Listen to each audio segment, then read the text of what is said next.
किसी के भी घर में श्राद्ध होती है और वो चाहे घी और शक्कर का भी थोड़ा सा भाग कंडा जलाकर, गोबरी जलाकर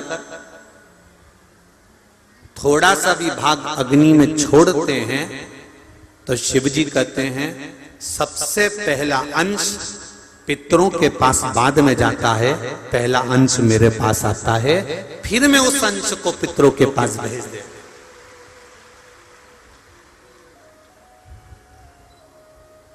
तर्पण शिव महापुराण की कथा सुनने वाले जरा ध्यान से सुनिएगा महाराज। पहले भी कथा में कहा 1 रुपए कमा रहे हो, 1.25 रुपए खर्च चल रहा है, घर में कोई बीमार बना हुआ है, घर में कोई तकलीफ आ रही है, कष्ट आ रहा है, तो केवल एक काम करना है कि हमें शंकर भगवान को 1 लोटा जल समर्पित करना।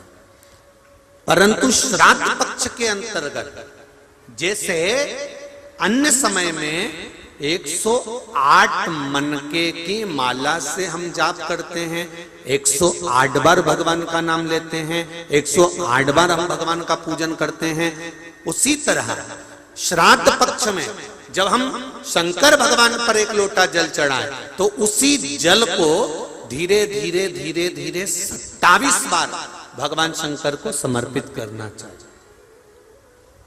कितनी बार? 27 बार, या फिर 27 मनके की माला से जप करें।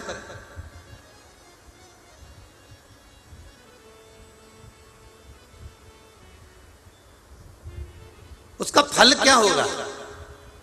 भगवान शिव अपने रूप रखकर इन पितरों को वो भाग देना चालू कर देते हैं।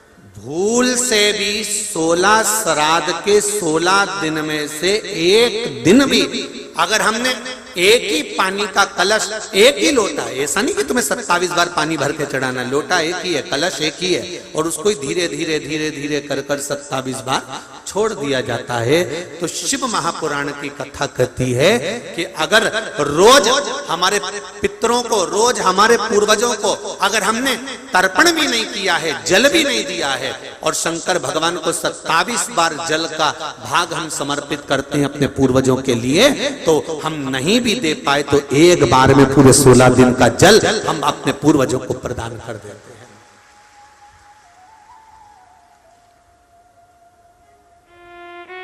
शिव जी कह रहे हैं मुझे भूख लगी है और मेरा मन है कि पृथ्वी पर कहीं पर भी अगर श्राद्ध हो रहा होगा तो मैं भोजन कर लेता हूं। तो पार्वती जी ने कहा तुम कहां भोजन करने जाओगे? शंकर भगवान बोले अयोध्या में जाऊंगा, अयोध्या में जाऊं और अयोध्या में जाकर आज मैं भोजन ग्रहण करूंगा। क्यों? आज दशरथ जी के यहाँ पे श्राद्ध है, मैं जाता हूं। शंकर भगवान जाने की तैयारी करे, ब्राह्मण लोग जा रहे थे भोजन करने के लिए, मेरा ओघड़दानी, मेरे शंभु, मेरे शंकर स्वयं एक ब्राह्मण का रूप रखकर भोजन